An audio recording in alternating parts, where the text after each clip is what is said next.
Start with the jug up high and the cup tilted to create a larger surface area of the espresso. Pour a thin, constant stream of microfoam to pierce the center of the crema. As the cup starts to fill, tilt the cup more upright so as not to spill. Then bring the tip of the jug close to the surface of the milk, almost touching it. At this point, a white dot will start to appear. Pause, then pour again, very close to the surface. Repeat 2 to 3 more times, creating arcs. Then pour through the arcs, lifting the jug to finish. And that is how you create a tulip. Now for the Rosetta.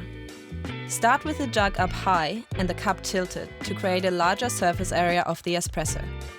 Pour a thin, constant stream of microfoam to pierce the center of the crema. As the cup starts to fill, tilt the cup more upright so as not to spill. Then bring the tip of the jug close to the surface of the milk, almost touching it. At this point, a white dot will start to appear. Keep steadily pouring, making the dot larger, gently moving your jug from left to right, creating leaves. Then, pour through the leaves, lifting the jug to finish. Good luck with your journey!